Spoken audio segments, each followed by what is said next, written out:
Hello बच्चों, कैसे हो। मैं आशा करता हूँ आप सभी ठीक होंगे। बच्चों, आज हम लघुगणक चैप्टर पे डिस्कस करेंगे। यह भी एक 11th-12th में बेसिक नहीं लेकिन अच्छा योगदान रखता है। ठीक है, तो दोस्तों सबसे पहले यदि आपने चैनल को सब्सक्राइब नहीं किया है तो जाके सब्सक्राइब कर लिए ताकि आपको आने वाली जो वीडियो है उसके नोटिफिकेशन मिलते रहें। तो दोस्तों चलो आप स्टार्ट करते हैं चैप्टर को। तो चैप्टर में सबसे पहले जो इम्पोर्टेंट है ना, वो आपको सबसे पहले घातांक के बारे में पता होना चाहिए। ठीक है, अब बात करते हैं घातांक होता क्या है। तो आपने कभी भी देखा होगा तो एक द्विघात समीकरण होती है, क्वाड्रेटिक इक्वेशन होती है ना। क्वाड्रेटिक इक्वेशन होती है जैसे x square plus 2x plus 3, ये क्वाड्रेटिक इक्वेशन है। क्वाड्रेटिक इक्वेशन में जो x की पावर के रूप में जो भी होता है ना, ये जो पावर के रूप में होता है उसी को क्या बोलते हैं, घातांक के रूप में बोलते हैं। तो घातांक होता क्या है, तो देखो सिंबल आपको x की पावर n के रूप में कुछ भी दिया हुआ है ना, तो उसमें जो ऊपर जो होता है ना पावर, वो उसको किसको बोलते हैं, घातांक बोलते हैं। ठीक है, उसको क्या बोलते हैं, घातांक बोलते हैं। और जहाँ जैसे मैंने बोला x की पावर n, यहाँ पर ये x है ना, ये किसको रिप्रेजेंट करता है, ये इसके बेस को रिप्रेजेंट करेगा। किसको, ये इसके बेस का मतलब इसके आधार को रिप्रेजेंट करेगा। और बोलते हैं ना, कोई भी चीज़ जैसे घर बना रहे हो तो घर के लिए आधार ज़रूरत है, ठीक उसी प्रकार से घातांक के लिए भी एक आधार ज़रूर होता है। और इसमें आधार का काम क्या करता है, एक्स कर रहा है। ठीक है, तो यहाँ पर एक्स क्या हो जाएगा, इसका आधार हो जाएगा। क्या हो जाएगा, आधार हो जाएगा। ठीक है, जबकि एन इसके लिए क्या होगा, इसकी एक तरह से पावर भी बोल सकते हैं इसको, और इसी को आप एक्सपोनेंट्स भी बोल सकते हो। ठीक है, एक्सपोनेंट्स मतलब घातांक। ठीक है, तो इसके लिए एक्सपोनेंट का काम क्या करेगा, ये करेगा। ठीक है, अब बात करते हैं इसके लिए पूर्णांक की संख्या घातांक। अब आप जानते हो x की पावर n, या इसी के जो जगह अगर आप बात करेंगे ना x की पावर n में, यहाँ पर देखो इसका जो बेस है ना वो तो क्या है, वेरिएबल है। जबकि n भी अभी तो वेरिएबल है, लेकिन n की वैल्यू कुछ भी हो सकती है। यहाँ पर n 2 भी हो सकता है, 3 भी हो सकता है। तो देखा जाए तो n इस पर कॉन्स्टेंट हो जाएगा। ठीक है, जैसे मैंने बोला 2 की पावर n, अब यहाँ पर n क्या है, 2 की पावर n में n कौन वेरिएबल है, जबकि 2 कांस्टेंट है, मतलब 2 का मान फिक्स होगा, जबकि n का मान कुछ भी हो सकता है, n बदल सकता है। तो ठीक उसी प्रकार से यहाँ पर बोला है पूर्णांक की संख्या घातांक, मतलब जो घातांक लोगे ना, वो घातांक क्या होना चाहिए, पूर्णांक संख्या होना चाहिए। कोई भी पूर्णांक होना चाहिए, इंटीजर होना चाहिए। तो पूर्णांक की संख्या घातांक के लिए मतलब बोले ना, आप कोई भी संख्या लोगे ना, जैसे आपने लिया 2, तो 2 की पावर में जो भी कुछ भी लोगे ना, जैसे आपने लिया 2 की पावर आप लोगे 5, तो यहाँ पर 5 क्या है, एक पूर्णांक है ना, आपको पता होगा। जैसे मैंने आपसे बोला 3 की पावर -9, यहाँ पर 9 क्या है, -9, एक पूर्णांक है। क्योंकि पूर्णांक क्या होते हैं, माइनस अनंत से प्लस अनंत के बीच में होते हैं। -1 -2 -3 -4 डॉट डॉट डॉट चलते जाएंगे माइनस अनंत तक। ठीक उसी प्रकार से 0 1 2 3 4 5 6 7 8 9 चलते जाओ, ये भी अनंत तक। तो ये सभी क्या होते हैं, यहाँ पर आपको पता होंगे, पूर्णांक होते हैं। अर्थात जो भी बेस है ना, उसकी पावर क्या होनी चाहिए, एक पूर्णांक होनी चाहिए। ठीक है, अब बात करते हैं पूर्णांक की संख्या घातांक क्या होती है। तो पूर्णांक की संख्या घातांक के लिए कुछ इसके रूल्स दिए गए हैं, तो आप इनको फॉलो ज़रूर करना। सबसे पहला रूल क्या बोला गया, यदि आपको a belongs to real number, यदि आपके पास जो इसका बेस है ना वो क्या दिया हुआ है, आपको रियल नंबर दिया हुआ है। रियल नंबर मतलब ये आपके पास नंबर लाइन है, इसमें 0 मध्य में होगा। इस नंबर लाइन में देखो, ये आपके पास नंबर लाइन दी हुई है, ये 0 इसके मिड में हो गया। इस साइड जाओगे तो इसकी पॉजिटिव वैल्यूज़ होंगी, और इस साइड जाओगे तो इसकी नेगेटिव वैल्यूज़ होंगी। तो इस साइड के जो नंबर और इस साइड के नंबर में से आप कुछ भी ले लो, इन दोनों साइड में से कुछ भी ले लो। ठीक है, तो वो आपके लिए a होना चाहिए। तो a belongs to real number, a तो क्या हो जाए, रियल नंबर हो। और इसकी जो एक्सपोनेंट है ना, इसका जो पावर है वो क्या होना चाहिए, इसका एक्सपोनेंट क्या होना चाहिए, इसके लिए नेचुरल नंबर हो। तब बात करते हैं, तो इसको आप बोल सकते हो a की पावर n को किस तरह से लिख सकते हो। जैसे आपको मैंने बोल दिया एग्जाम्पल के थ्रू, इसको मैं एग्जाम्पल से सॉल्व करा के दिखाता हूँ। जैसे इस वाले के लिए एग्जाम्पल लिख देता हूँ पहले के लिए, इसको रुको 1 मिनट, पहले वाले को इसको देता हूँ 1, इसको नंबरिंग दे देता हूँ 2। ठीक है, तो पहले वाले के लिए सॉल्व कराता हूँ। देखो फर्स्ट वाले के लिए एग्जांपल दिखाता हूँ मैं आपको। जैसे आपको मैंने बोला टू की पावर 5, ठीक है। तो इसको आप कैसे प्राप्त कर सकते हो, इसको आप 2 को कितनी बार गुणा करके प्राप्त कर सकते हो, 5 बार, ठीक है। अगर आपसे बोल दिया मैंने 3 की पावर 9, तो आप 3 को कितनी बार गुणा करोगे कि आपको 3 की पावर 9 प्राप्त हो जाए, तो उसको आप कितनी बार गुणा करोगे, 9 बार। जैसे आपको मैंने बोला 3 की पावर -2, तो इसको कैसे प्राप्त करोगे, इसको कैसे प्राप्त कर सकते हो, इसको देखो 3 की पावर -2 है, ठीक है, पावर में ऋणात्मक में है, लेकिन आप गुणा भी तो करोगे ना, तो इसको आप ऐसे ले सकते क्या, 1/3 की पावर 2 लिख सकते हो। और 3 की पावर 2 को कैसे प्राप्त करोगे, 1/3 इंटू 3, इस तरह से प्राप्त कर सकते हो, ठीक है। यहाँ तक आपको समझ में आ गया बच्चों। चलो आगे स्टार्ट करते हैं। तो आगे बोल रखा है कि यदि if a is not equal to 0 then a की power 0 is equal to 1 and a की power -1 minus n is equal to 1/a की पावर n। कहने का मतलब यदि आपके पास a अगर 0 नहीं है, यदि आपके पास बेस है ना, जो बेस, क्योंकि आपके पास जो नंबर दिया हुआ था ना, जो बेस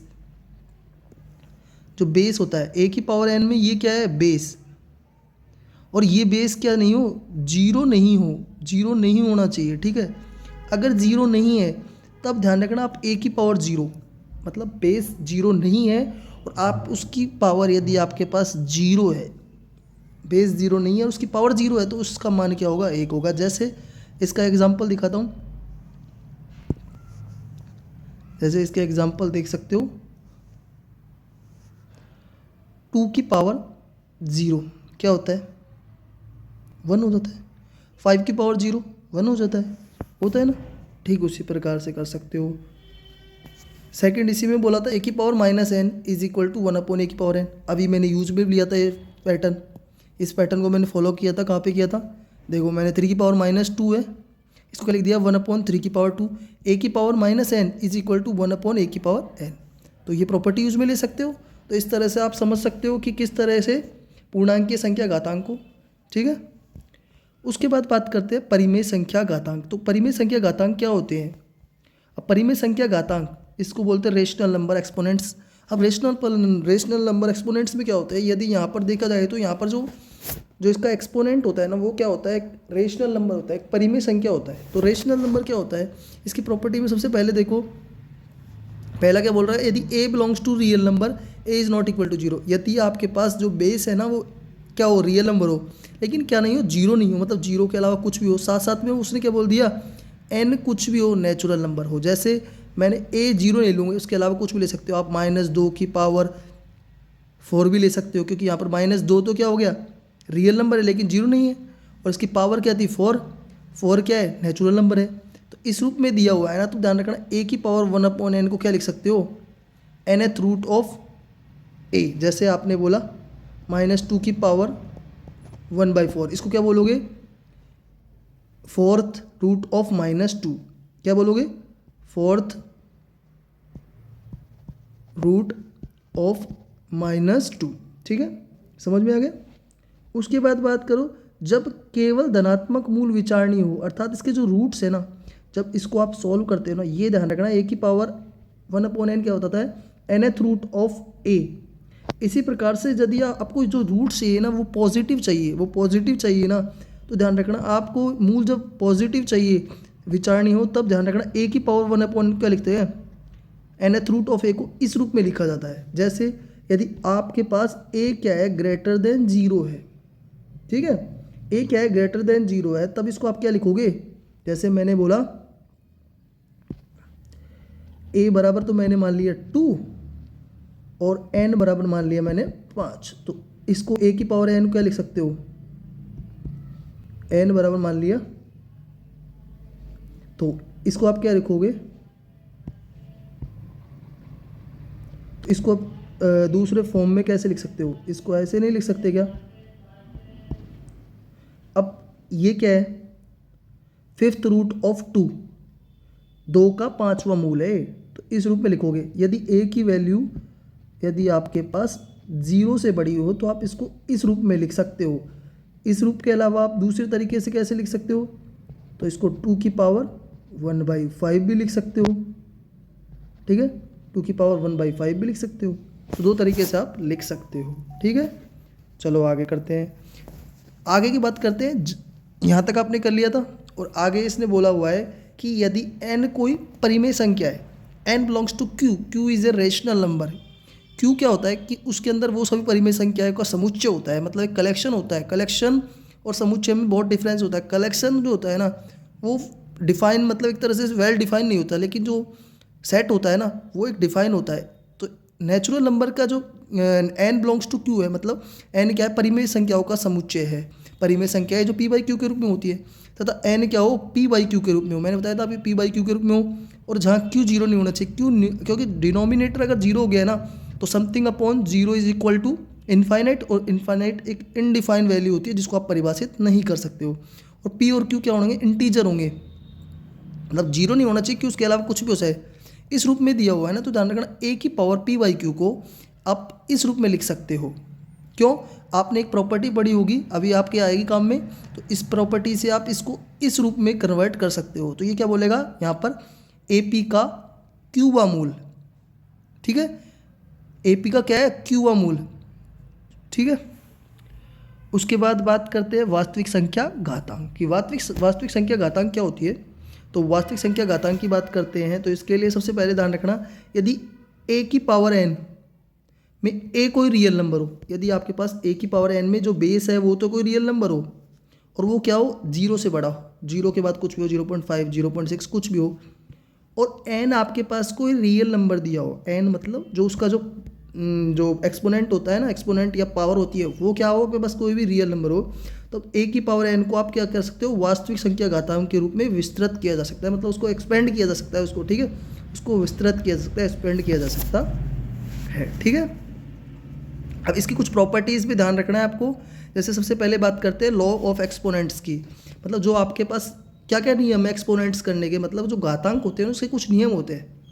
जैसे आपके पास इसके कुछ नियमों पर डिस्कस करेंगे। सबसे पहला नियम क्या है इसका, पहला नियम ये कहता है कि a की पावर m और a की पावर n का जो गुणनफल किया जाता है ना, अगर आप गुणा करोगे और उनका जो बेस अगर समान है ना, उनका बेस समान है, तो क्या होगा, इनकी जो घातें हैं ना वो क्या होंगी, जुड़ जाएंगी। a की पावर m डॉट a की power n is equal to a की power m plus n। Example, 2 की पावर 3 और 2 की पावर 5 इज इक्वल टू क्या हो जाएगा, 2 की पावर 8। आधार समान है, घातें जुड़ गई, ये हो गया समझ में। उसकी बाद बात करते हैं a की पावर m की पावर n। तो देखो दो चीज़ होती है, a की पावर m की पावर n और एक होता है a की पावर m n। तो ध्यान रखना ये कैसे होता है कि ये क्या है, इसकी घात और उसकी भी घात, अगर घात की घात लिखी हो ना तो घातें गुणा हो जाती है। तो यहाँ पर देखो इसकी घात है, उसकी भी घात है, तो मतलब ये दोनों घातें क्या होगी, गुणा होगी। तो a की पावर m की पावर n मतलब a की पावर m n हो जाता है, ठीक है। उसी प्रकार से देखो थर्ड प्रॉपर्टी, थर्ड क्या रूल, इसका नियम क्या दिया हुआ है, थर्ड रूल ये दिया हुआ है कि यदि ए बी की power m is equal to A की पावर m इंटू बी की पावर m। जैसे मैंने आपको बोला 10 की पावर मैंने बोला आपसे 10 की पावर 2 नहीं, हाँ 2 भी लिख सकते हो ऐसे, ठीक है। 10 की पावर 2 दिया हुआ है आपके पास, तो इसको क्या लिख सकते हो, 5 इंटू 2 की पावर 2 लिख सकते हो। तो क्या इसको ऐसे नहीं लिख सकते क्या, 5 की पावर 2 इंटू 2 की पावर 2 लिख सकते हैं। तो यही कहता है कि ए बी की पावर m क्या होता है, ए की पावर m इंटू बी की पावर m लिख सकते हो, क्योंकि जो पावर है ना वो दोनों पे बढ़ जाएगी, दो संख्या है उन पे पावर बढ़ जाएगी, ठीक है। इस रूल के हिसाब से ये दोनों संख्याओं पे पावर क्या होगी, बढ़ जाएगी, ठीक है। उसके बाद बात करते हैं ए बाई बी की power m। A by b की पावर m हो ना, तो इसमें ध्यान रखना जो पावर है ना वो इन दोनों पे ही बढ़ जाएगी। तो ए की पावर m बी की पावर n, ध्यान रखना पर b क्या नहीं होना चाहिए, जीरो नहीं होना चाहिए डिनोमिनेटर। जैसे 2/3 की पावर 5 है तो ये क्या हो जाएगी, 2 की पावर 5 बटे 3 की पावर 5, ठीक है, इस तरह से लिख सकते हो। इसके बाद नेक्स्ट नियम की बात करें तो नेक्स्ट नियम क्या कहता है कि यदि, देखो नेक्स्ट में क्या बोल रहा है, यदि a is not belongs to, ये किसका सिंबल है, not belongs to, a is not belongs to -1 0 1, then a की power m is equal to a की पावर n। यदि a का मान क्या नहीं है, -1 0 और 1 के अलावा कुछ भी हो जाए, ये नहीं होनी चाहिए, कुछ भी हो, तो ध्यान रखना a की पावर m का मान a की पावर n के बराबर तभी होगा जब m का मान n के बराबर हो, क्योंकि a की पावर m में और a की पावर n। एग्जाम्पल के थ्रू मैंने मान लिया a बराबर, एग्जाम्पल के थ्रू मैंने मान लेता हूँ a बराबर 3, ठीक है। तो क्या 3 की पावर m और 3 की पावर n कब बराबर हो सकती है आपके हिसाब से? जब यहाँ पर m की वैल्यू कुछ भी हो, जैसे मैंने m की वैल्यू 2 ले ली तो यहाँ n की वैल्यू 2 होनी चाहिए, यहाँ 4 ले ली तो यहाँ 4 होनी चाहिए, यहाँ मैंने 8 ले ली तो यहाँ 8 होनी चाहिए, दोनों समान होनी चाहिए ना। अगर समान नहीं होगी तो कभी बराबर हो सकती है क्या? नहीं होगी ना। तो समान होने के लिए इनकी घातें भी समान होनी चाहिए। अगर घातें दोनों की समान है तो ये भी समान हो जाएगा, ठीक है। ये दोनों साइड चलने वाला प्रोसेस है, ठीक है। इफ़ एंड ओनली इफ़ का मतलब ये होगा तो ये होगा और ये होगा तो ये भी होगा, मतलब दोनों कंडीशंस को साथ लेके चलता है, ठीक है बच्चों। अब बात करते हैं इसके एक एग्जाम्पल की, उसके बाद हम हमारी क्लास को आज समाप्त करते हैं और नेक्स्ट वीडियो के अंतर्गत हम इसके सेकंड पार्ट, मतलब जो लघुगणक है उसको कंप्लीट करेंगे सेकंड पार्ट के अंतर्गत, ठीक है बच्चों। तो सबसे पहले हम बात करते हैं इसके एग्जाम्पल की। हमने 3 एग्जाम्पल लिए हुए हैं यहाँ पर, तीनों एग्जाम्पल पे डिटेल से हम डिस्कस करेंगे। तो सबसे पहले देखो पहले वाले को, तो पहले वाले की बात करते हैं। तो इस पहले वाले में लिखा हुआ है कि √x into cube root of x square, ठीक है। तो cube root of x square मतलब एक्स स्क्वायर का तीसरा मूल, एक्स स्क्वायर का तीसरा मूल मतलब इसको आप ऐसे लिख सकते हो का, ये तो क्या है, ये क्या दिया हुआ है आपके पास, स्क्वायर रूट ऑफ एक्स मतलब एक्स का दूसरा मूल, तो एक्स का दूसरा मूल हो गया ये तो। और ये क्या है, cube root of x square मतलब एक्स स्क्वायर का तीसरा मूल मतलब 1/3। अब मैंने आपको एक प्रॉपर्टी बताई थी एक्स की पावर m की पावर n क्या होता है, एक्स की पावर mn, तो ये क्या हो जाएगा, ये तो आएगा एक्स की पावर 1/2, लेकिन ये क्या हो जाएगा एक्स की पावर 2/3 हो जाएगा। अब दोनों का आधार समान है तो घातें क्या हो जाएंगी, जुड़ जाएंगी। तो इसका आंसर क्या हो जाएगा, एक्स की पावर 1/2 प्लस 2/3। तो इसको सॉल्व जैसे ही करोगे तो क्या हो जाएगा, एक्स की पावर, दोनों का बेस कॉमन लिया, जब घातों का एलसीएम लोगे तो एलसीएम क्या होगा इसका, इसका एलसीएम हो जाएगा 6। तो जैसे इसको सॉल्व करोगे तो 3 + 2, 3 + 4 है ना, तो ये तो हो गया 3 और ये हो गया 4। तो इसका आंसर क्या हो जाएगा, एक्स की पावर 7/6 हो गया, ठीक है। अब उसी प्रकार से हम एक एग्जांपल ये देख लो, सेकंड की बात करते हैं। तो सेकंड की बात करेंगे तो सेकंड में देखो ये बोल रखा है कि 1/64 का -5/6, तो 1/64 है 1/64 की पावर -5/6 है, इसको सोल्व करना है। तो इसके लिए क्या कर सकते हैं, तो देखो अब इसकी पावर ऋणात्मक है, आपको मैंने एक प्रॉपर्टी बताई कि a की पावर -n = 1/a की पावर n होता है ना। तो इसको क्या लिख सकते हो आप, इसको ऐसे नहीं लिख सकते हो क्या, 1/1/64 की पावर 5/6 लिख सकते हो। और मैंने आपको एक प्रॉपर्टी बताई थी कि a की पावर a/b की पावर m = a की पावर m बटे b की पावर m लिखवाई थी ना। तो उसी तरीके से ये पावर भी इस पर बढ़ जाएगी, और a की कितनी भी पावर करो उसका मान हमेशा क्या होता है, रुको एक मिनट, ठीक है, a की कितनी भी पावर करो उसका मान हमेशा क्या होगा, उसकी आप कितनी भी पावर करो उसका मान एक ही होगा। तो इसको क्या हो जाएगा, ये 1/1, और 64 की पावर क्या हो जाएगी, 64 की पावर 5/6 हो जाएगा, ठीक है। अब 65 इसको क्या लिख सकते हो, 64 को आप क्या लिख सकते हो, 64 को क्या लिख सकते हो आप, 2 की पावर 6 लिख सकते हैं ना, लिख सकते हैं। तो इसको आप सॉल्व करो, तो इसको जैसे आप सॉल्व करोगे आगे, तो इसको क्या लिखोगे आप, इसको 1/1/2 की पावर 6 की होल पावर 5/6 लिख सकते हो, होल पावर 5/6, रुको यार,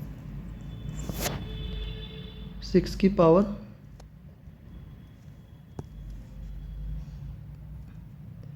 5/6। देखो इस 6 से ये 6 कट गया तो ये क्या बच गया 2 की पावर 5, और 2 की 5 आने से इसका मान क्या हो जाएगा 2 की पावर 5 जैसे ही आएगा तो 2 की पावर 5 ऊपर जाएगा तो 2 की पावर 5 की वैल्यू क्या होती है 32, क्या होती है 32। तो इस प्रकार से हम जानते हैं 2 की पावर 32, तो इसके आंसर क्या हो गया 2 की पावर 5 इज इक्वल टू 32, इसका आंसर आ गया। दूसरे का आ गया। तीसरा क्या दिया हुआ है अपन को, तीसरे की बात करें तो तीसरा क्वेश्चन दिया हुआ है आपको पास 4th रूट ऑफ 9 और 27 का रूट लिया हुआ है, ठीक है। तो थर्ड इसका क्वेश्चन में क्या दिया हुआ है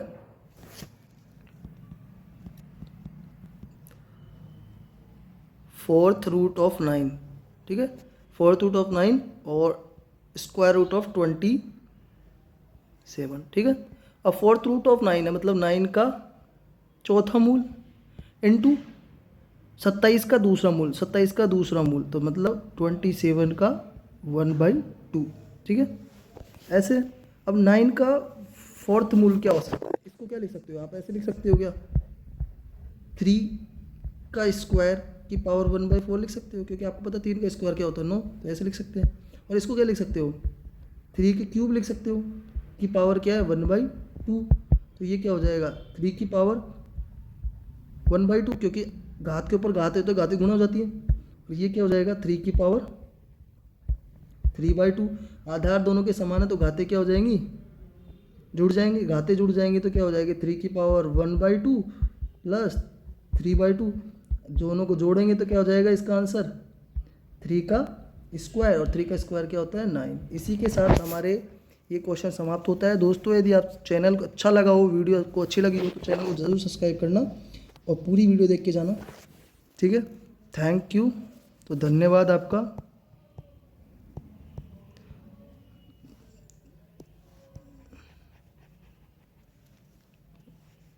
तो थैंक्स आपको।